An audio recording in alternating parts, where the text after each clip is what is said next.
Hi guys, welcome to my channel. This is actually my first video, so it's gonna be like my first ever story time on the, well, I did half of the story time on the TikTok, but this is basically the story into detail. Do you know what I mean? So basically, yeah, I decided to just make a YouTube because everyone wants to hear like my stories and whatnot, even though I've been through so much crazy things in my life. But yeah, so since I'm gonna be starting my own channel, this is gonna be like just a channel for vlogs, story times, basically all sorts of things, so you guys will get different content from me. And yeah, so basically I must have been on TikTok, yeah, and I put a story time here that said, okay, story time, how I accidentally fell pregnant by a mental patient. But what I meant by that is not accident as in like I'm trying to blame it on someone else, an accident as I didn't know he was a bit crazy.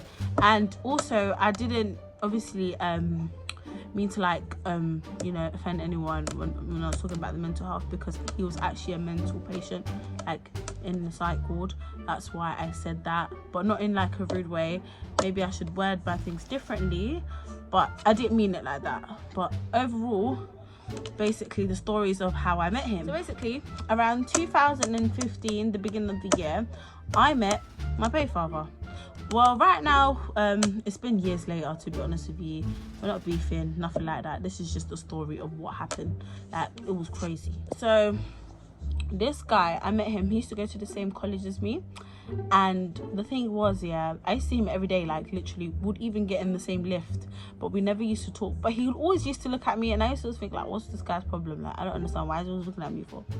Then he started riding like a motorbike, and then like he used to always walk around with his helmet, and then my friends used to call him helmet head, and everyone just used to think, okay.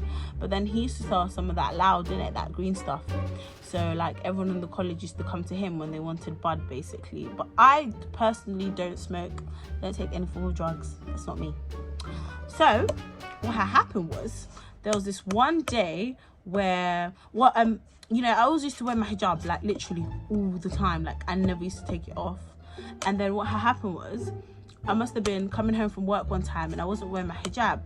So I was just walking, whatever. I just hear some next guy coming out of nowhere, and he's like, oh, I just missed my bus. I looked at him like, you did not miss your bloody bus. You're just looking at me because you just want to talk to me. That was it. Then from then on, basically we started talking. Do you get it?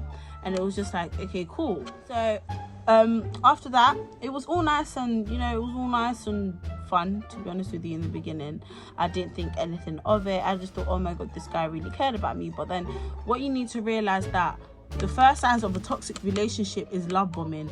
Once they start love bombing, you need to run, because this is where it gets all messed up. Because you see, fatherless people like me, like, you know, you don't have a dad, sometimes you don't know how men can be.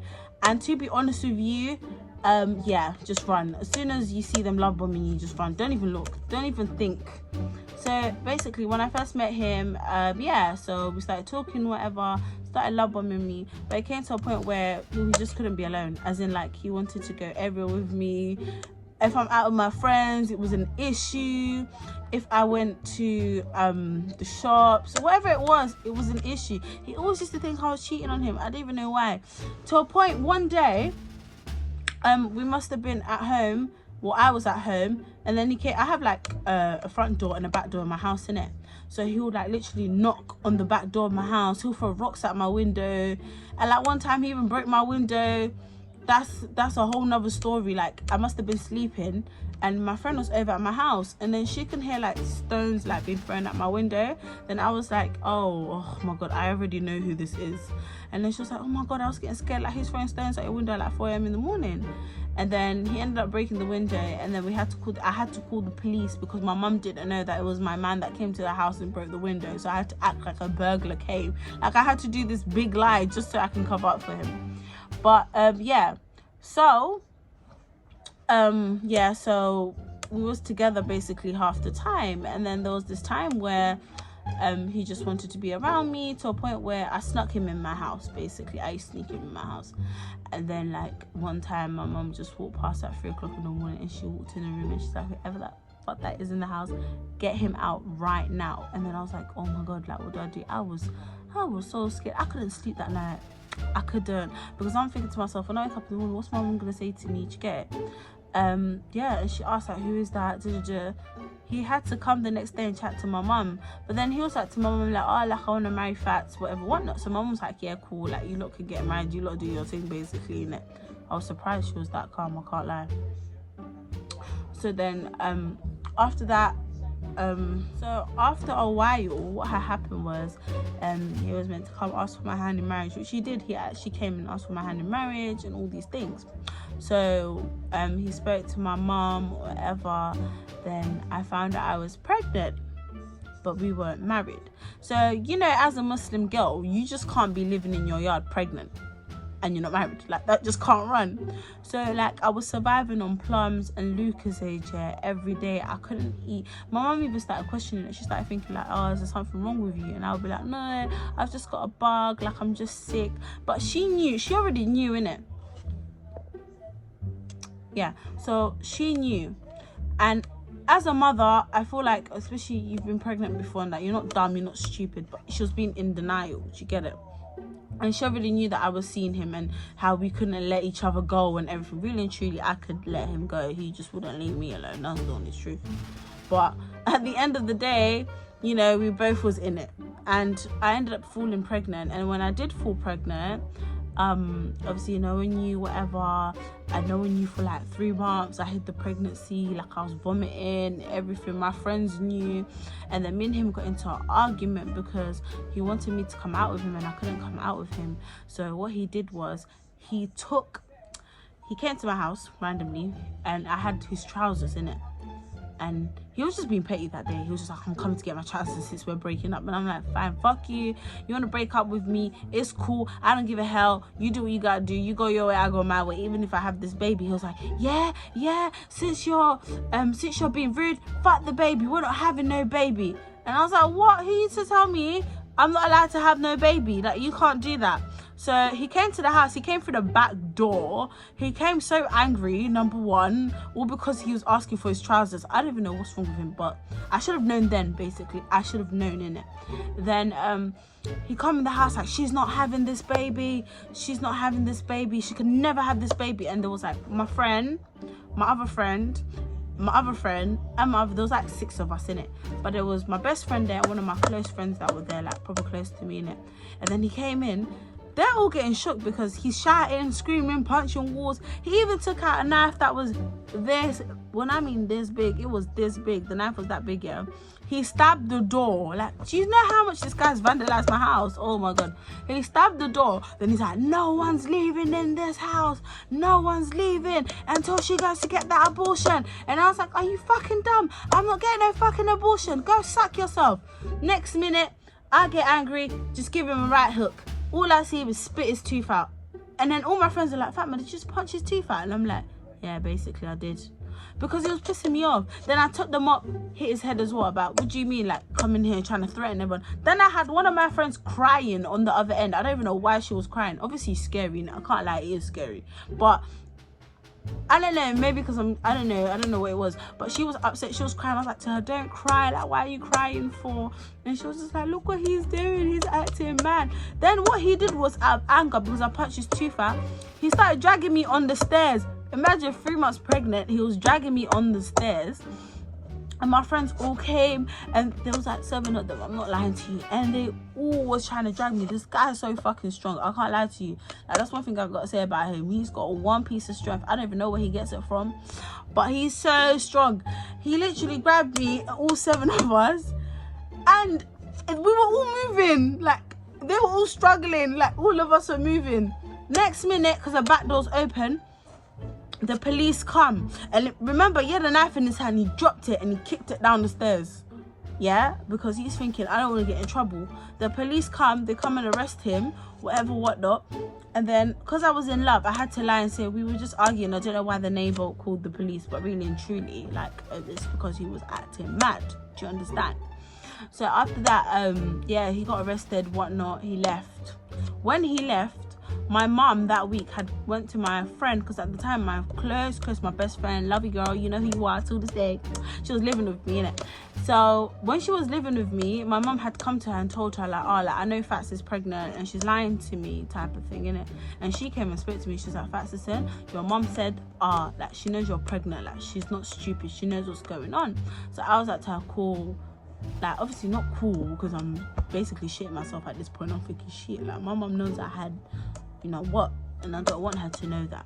So it was just a bit scary. So then after that, I basically went home and she asked me, and I admitted it.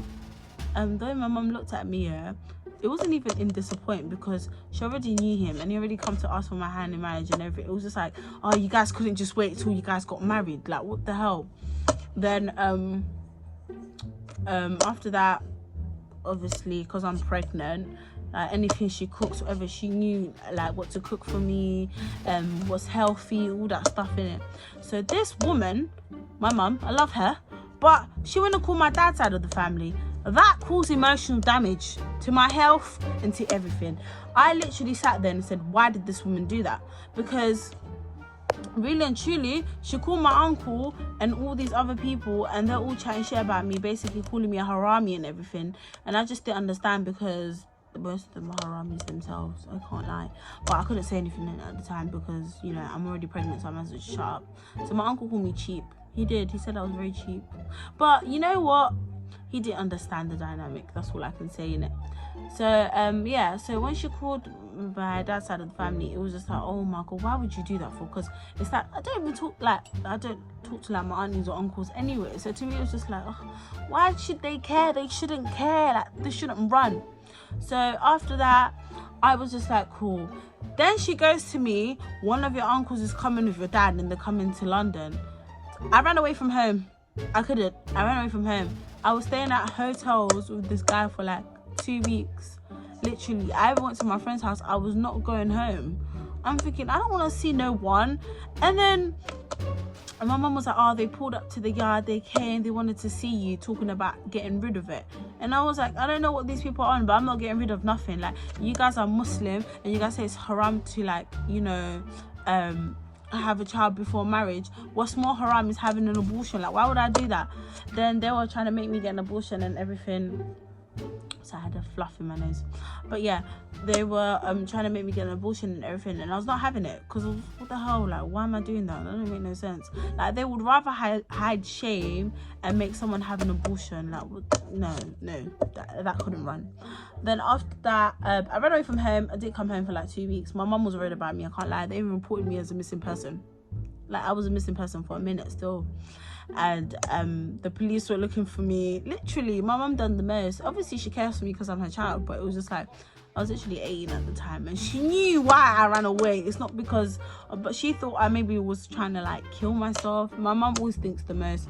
Like, obviously, like, that's a very sensitive topic, but with my mum, she gets very worried when, even if I don't answer the phone right now, like, say if I'm out and I'm groaning it, like 2 hours later, she'll be like, oh my god, what's wrong with you? Like, are you sure you're alright? Like, she thinks I'm trying to like off myself. I don't know why she thinks that of me, but yeah. So after that, they came, whatever, whatnot. I came back home. I remember it was a Tuesday. I remember this day specifically. My mum was like, where have you been? We reported you missing person. And I was like, Mum, you know I was not trying to see these people. I don't even know why you would call them over. And then she started laughing herself, because she knew that I wasn't having it. So then what happened was, she called one of my uncles again, but this is my nice uncle, and he was just like, okay, let them get married.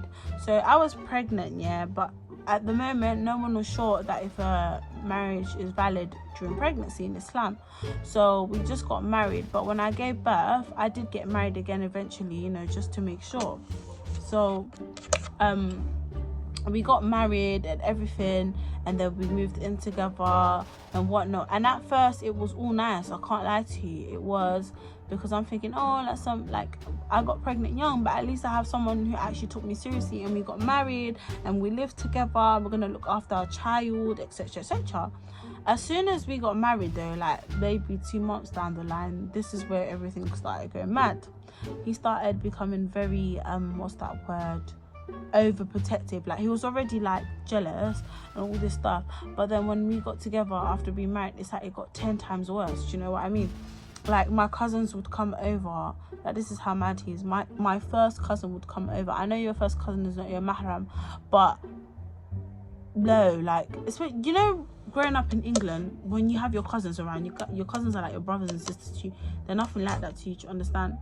So my cousin would come over to my house, and then if he leaves me and my cousin alone in the house together, bear in mind I'm pregnant, I could be sleeping, my cousin could be in the next room doing shit on his laptop. This guy will come and say, oh, you and your cousin are sleeping together. When I was out, you lot were doing something. I know you guys were doing something. And it's like, no, we was not doing nothing ill. Like, what the hell? Even my cousin started noticing the vibes. She was just thinking, this guy's a bloody weirdo, mate. Like, I don't know what he's on. And then, like, it became worse and worse. His jealousy was just too bad. Like, he used to just, oh, I don't even know how to explain it. But yeah, he used to get jealous over like the most randomest things. It could be of a guy smiling at me in Tesco, and then he'll sit there and then he'll have a fit and cry about it. And I just never used to understand why. But until one day, this is when I was pregnant with my first son, yeah. One day, he must have got arrested. He got arrested and the phone was unlocked. So when he got arrested, I'm thinking, oh my God, my husband has just got arrested. I'm stressed out. I'm pregnant. Like, what do I do? But then for some reason that day, it was like God said, no. You let him get arrested, yeah? You just go through his phone. I went through his phone. The amount of messed up shit that I saw, he was messaging girls left, right, and center, telling them something. It was bad. It was really bad. And I'm thinking, come on, he doesn't even have standards. Just any girl, literally. Like, he's messaging every single one of them. Like, if he sees them post something, yeah, he'll say something. He'll say like, oh, like, you look so nice, or I'm gonna do this to you, I'm gonna do that, like inappropriate stuff. And then there was this one girl in the ends that was known to be done out here. Like, when I mean she was done out here, she's khalas, she's finished. And yeah, so she was finished. She's basically done out here, yeah? This guy will come home, call me a slag, skirt, prostitute, all names in the book. Then this one girl that's actually out here, obviously it's not good to call people names in it, but she's actually on the block doing her thing, yeah? He commented on a picture and literally a diamond, calling her a diamond. So I'm there like, excuse me? Like, you have no respect for me. I was like, so you call other girls diamond, but you call me a skirt, a hoe, slag, a prostitute, all types of names. Like, it just didn't make sense to me. Then we got into a big fight after that. I can't lie. We got into one big fight. It got very, you know, very physical, because I just couldn't take it. I couldn't do it, because to me, it was just like, you're disrespectful as hell. Like, you're just something else. And then so when I found out, obviously I was still pregnant with Amir at this moment. My son's name's Amir. I was pregnant with him. It was a very tough pregnancy because he was very emotionally abusive at that time. It got worse over time, but that period, it was just horrible. Then after that, I found him cheating on me again. So stay tuned for part 2 to find out. But yeah, stay tuned for part 2. I'm gonna do a part 2 of like what happened, and then like the divorce and everything in it, like how it happened and how it ended up happening and whatnot. And then yeah, then I'll do some other story times on my channel, like the haunted story time and my auntie story time, the possessed one that I have on my TikTok. If you follow me on TikTok, you know what I'm talking about, innit? I'm gonna post all of them up, you don't worry. But this story, obviously, I just thought, let me just say it and let me not rush it. So I'm gonna do another part. The other part will be released next week.